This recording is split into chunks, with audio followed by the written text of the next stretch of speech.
انا النهارده كنت قاعد في البيت لوحدي بدور على اي حاجه اعملها. لقيت اهلي جايبين لي تورته بس هما مش موجودين. فضلت قاعد مستنيهم يمكن حد يظهر بس ما لقيتش حد.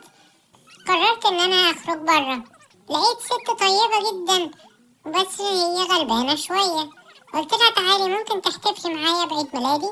قعدنا عملنا التورته واحتفلنا بعيد ميلادي سوا. انا كنت زعلان ان اهلي مش معايا، هما بره وكانوا هما خارجين. لما خرجت لقيتهم هما الاتنين انفصلوا عن بعض.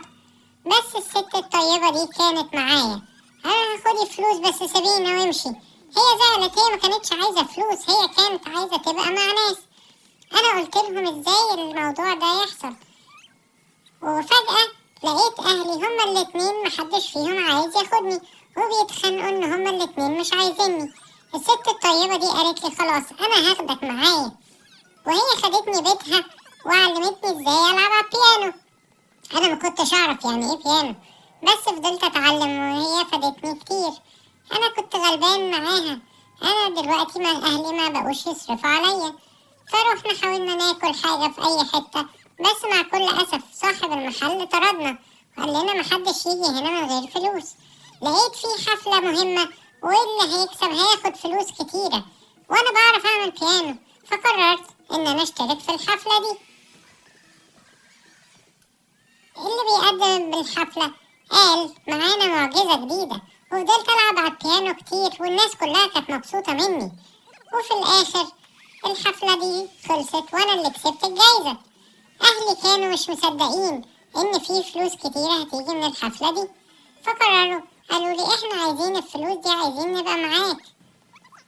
الست الطيبة دي قالت لي انتوا ازاي عايزينه لما يبقى معاه فلوس، ولما ما كانش معاه فلوس ما كنتوش عايزينه؟ هما قعدوا يعرضوا عليا هدايا، وفي الاخر هما الاتنين كانوا عايزين ياخدوني. الست دي انا قلت لها يلا بينا نمشي من هنا، انا مش عايزه ابقى معاهم. قعدنا نجري من كل الناس وهي تعبت ووقعت. انا حاولت اخدها المستشفى. الراجل في المستشفى قال لنا ايه؟ قال لنا ان هي مع كل اسف مش هتعرف تشوف تاني ومحتاجة عملية بفلوس كتيرة. انا ما كانش معايا فلوس كتيرة، لكن قررت ان انا اساعد الست زي ما هي ساعدتني. انا استغنيت عن عينيا عشان اديها لها. هي قالت لي ما ينفعش تعمل كده. قلت لها انا مبسوط قوي ان انا بعمل كده، حتى هعرف اعمل بيانو وانا مش بشوف خالص. اهلي لما جم قالوا احنا مش عايزين الولد اللي ما بيشوفش ده. وهي الست دي خدت بالها مني وبقيت بعمل مزيكا في كل حتة، وانا كنت مبسوط قوي بنفسي. وهي دي النهاية السعيدة.